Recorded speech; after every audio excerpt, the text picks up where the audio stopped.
Hello students, today we are going to begin the lesson Bhakti Sufi Traditions. In this video, we will be covering part 1 of this lesson, which includes Unit 1 and Unit 2. In Unit 1, we will understand how different religious traditions developed, how various forms of worship evolved, and how religious practices became more diverse. In Unit 2, we will study the early traditions of Bhakti, the role of saints, the participation of women and lower caste, the difference between Saguna and Nirguna Bhakti, and the contribution of the Alvars and Nayanars of Tamil Nadu. So listen carefully as this lesson is very important for your board examination. Now, moving on to Unit 1. Today, we begin with a very important concept, a mosaic of religious beliefs and practices. What is a mosaic? A mosaic means a picture made by joining many small, different pieces together. In the same way, during this period, Indian religion was not uniform. It was a mixture of many different religious beliefs and practices existing together. So remember this clearly, religion was not one single system. It was diverse, layered, and constantly changing. Increasing visibility of gods and goddesses. During this period, many gods and goddesses became more visible. Visible where? In sculptures, in religious texts. The major deities worshipped were Vishnu, Shiva, Devi, the goddesses. These deities were worshipped in many different forms. Their worship did not disappear. Instead, it expanded and became more popular. So, religion was becoming more expressive and more visual. The integration of cult, that is topic 1.1. This is a very important idea, that is the integration of cult. First, what is a cult? A cult means a system of religious worship, usually devoted to one particular deity. Historians say that two important processes were happening at the same time. Let us understand the process 1. That is, spread of Brahmanical ideas. This spread happened through Puranic texts. These texts were written in simple Sanskrit verse. Why simple Sanskrit? So that women and Shudras who were earlier excluded from Vedic learning could understand them. Now understand these terms carefully. What are the terms? Brahmanical ideas. What are they? Religious ideas promoted by Brahmanas. Compilation, collecting and arranging text. Preservation, protecting text for future generations. Vedic learning, study of the Vedas which was not open to all. What does this show? That is, religion was slowly becoming more inclusive. Now let us move on to process 2. That is acceptance of local traditions. At the same time, Brahmanas did something very important. They accepted and reworked local beliefs, tribal practices, folk traditions. Sociologists described this interaction as great tradition and little tradition. What was in great tradition? Sanskritic, Puranic, Brahmanical traditions were found on that. And what did we find in the little tradition? Local, tribal, folk practices. Therefore, religion developed through continuous dialogue between these two traditions. It was not domination, but it was interaction. Now let us understand with an example, Jagannatha at Puri. A powerful example comes from Puri. The deity worshipped there is Jagannatha. Jagannatha means Lord of the world. By the 12th century, Jagannatha was identified as a form of Vishnu. But originally, this deity was a local tribal god. The idol was made of wood by local tribal specialists, and Vishnu was shown in a very different form here. This clearly shows integration of tribal and Brahmanical worship. A local god became part of mainstream Hinduism. Now let's move on to integration in goddesses worship. Local goddesses were often worshipped as simple stones smeared with the ochre, which is a reddish powder. Later, these goddesses were linked to major male deities. They were identified as Lakshmi, that is, wife of Vishnu, Parvati, wife of Shiva. So, local goddesses were absorbed in the Puranic system. Again, we see integration. Now, Tantric worship and the goddesses. What is tantric? Meaning relating to tantra, a system of spiritual practices that involve mystical ritual or say special symbols, mantras, and meditation techniques. Some types of worship connected to the goddess were called tantric practices. Tantric practices involved spiritual or mystical rituals. These practices were followed in many parts of India, were open to both men and women, allowed mixing of all castes and classes during rituals. This is very important. Tantric worship broke social barriers inside ritual context, meaning the religious settings where rituals are performed. Tantric ideas influenced Shaivism, that is worship of Shiva, Buddhism, especially in eastern, northern, and southern India. Mixing of different traditions. Many different and even opposite beliefs were later grouped under one name, which is called Hinduism. This happened gradually over the next 1,000 years. Despite being different, these traditions slowly came under one broad identity.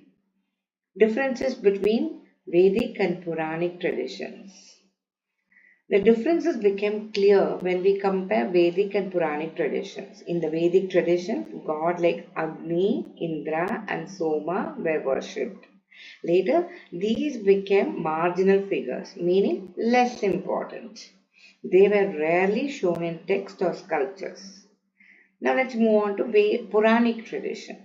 Vishnu, Shiva, and the goddesses became central.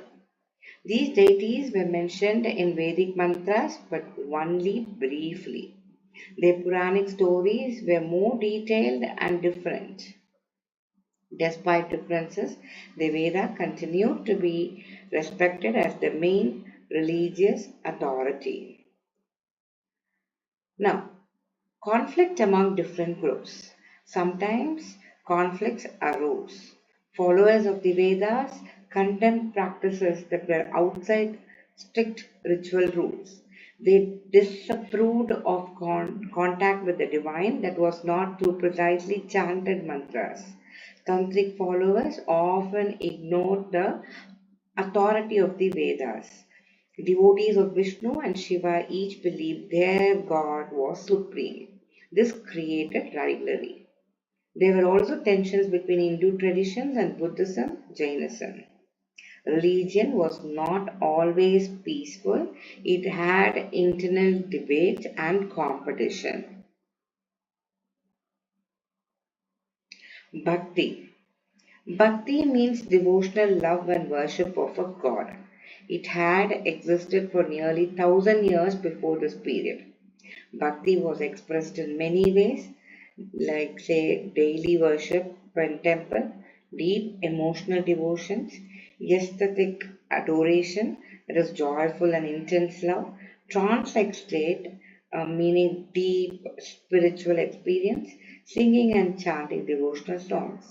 This was especially followed by Vaishnava sects, that is, devotees of Vishnu. Shaiva sects, devotees of Shiva. Bhakti made religion emotional, personal, and accessible. Okay, so now moving on to the Unit 2 Poems of Prayer. In Unit 1, we saw how religious tradition developed and interacted. Now, in Unit 2, we move into something more emotional and personal, Bhakti, the path of devotion, expressed through poems and prayer. Bhakti was not just ritual, it was love, music, and poetry. Now, role of poet saints. As different forms of worship developed, a new group of religious leaders appeared.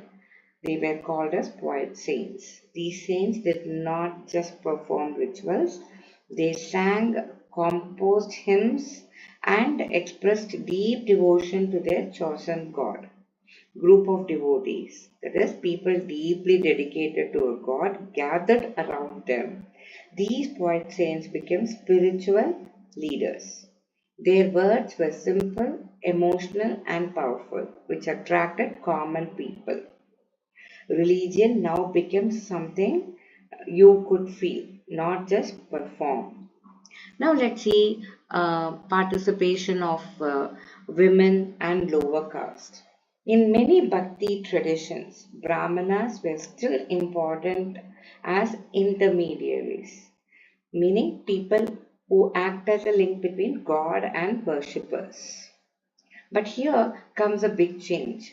Bhakti tradition also welcomed women, lower caste.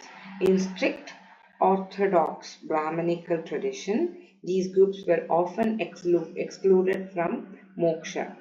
Moksha means freedom from the cycle of birth and death, that is liberation.